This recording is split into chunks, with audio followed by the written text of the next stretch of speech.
Kaziwai zvakare vana vaMwari munofanira kunge kuchingamidzai kuchirongwa chedu konhai pastor. Pachirongwa chino sekutaura kwatoita mazuva ose tiri kuedza kubatsirana kupindura mibvunzo yatiinayo inogona kunge ichiwana mhinduro dzayo kubva mukati meBhaibheri. Saka sunungukai kutumira mibvunzo yenyu, any question yamuinayo inopindurika neBhaibheri. Please feel free to send your question through to us.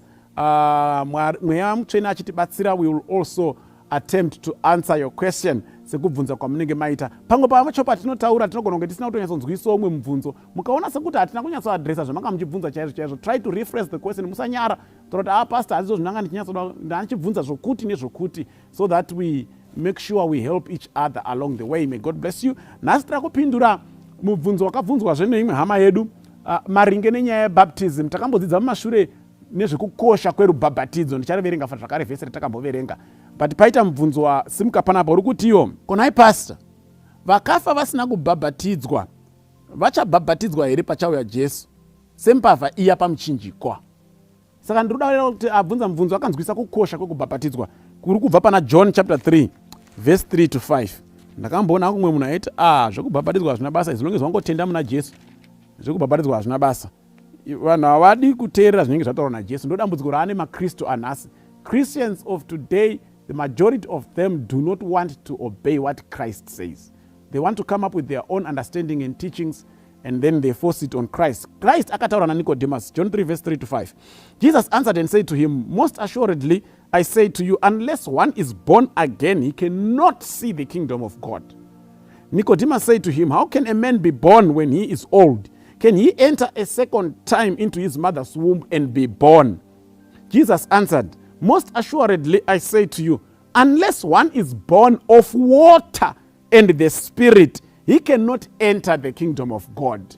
Ndi Jesu Kristu ari kudaro, hazviiti kuti upinde umambo hwaMwari kana usina kubarwa patsva. Ndobarwa sei? Ndopinda zvemudumbu ramai. Andotaura zvekupinda mudumbu ramai, ndiri kutaura kubarwa patsva nemvura nemweya mutsvene. You cannot enter the kingdom of God no matter what your pastor says or teaches or makes you to believe. You will not enter the kingdom of God unless you are born of water and the Spirit.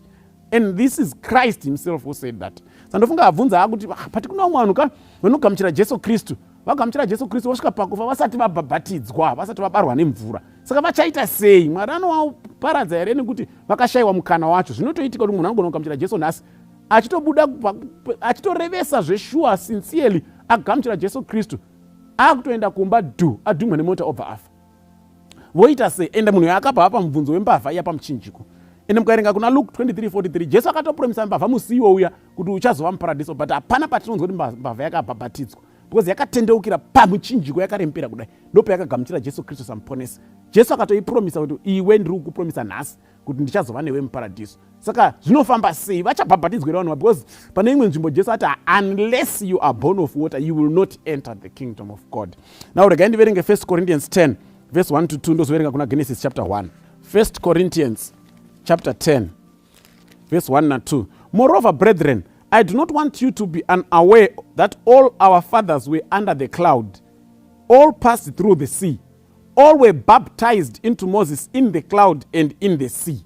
And vana vaIsraeri pavaifamba kubva kuEgypt vachienda kuCanaan, vaiva pasi pegore raivavharidzira zuva during the day.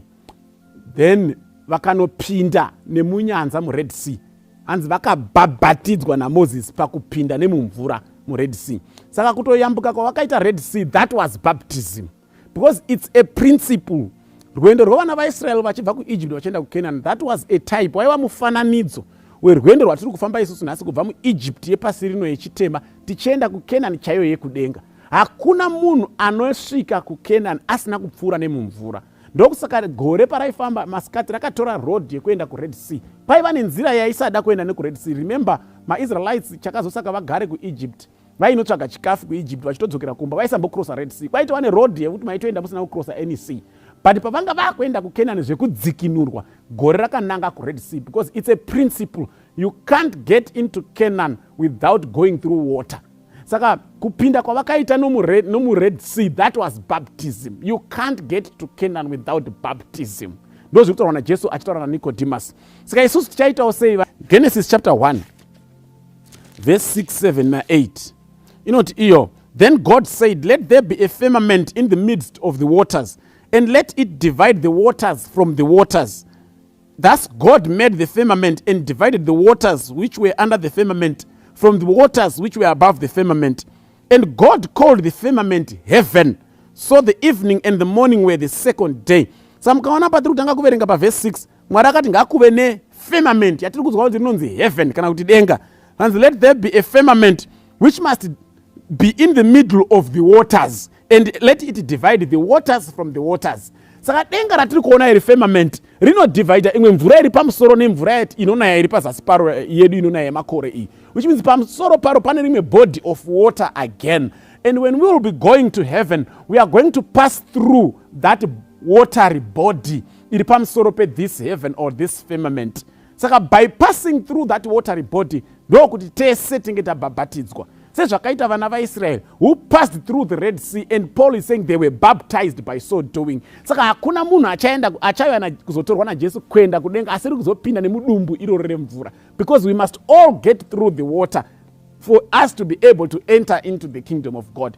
Saka musanyanyonetsekera henyu hama dzedu dzinofa dzisina kuzokwanisa kuwana mukana wokubhabhatidzwa asi dzagamuchira Jesu Kristu. Chakakosha kutanga kugamuchira Jesu Kristu. Kana mukana usina kuitika wokubhabhatidzwa pamvura panyika ino, tine mumwe mukana zvakare wokupinda nemudumbu remvura patichabhabhatidzwa tese, so that we all satisfy the requirement. Unless you are born of water, you will not enter the kingdom of God. So may God bless you. Kana zvisina kunyatsojeka zvakare semazuva ose, sunungukai zvakare kudzokorera nekubvunza zvimwe. Mwari atikomborere. Amen.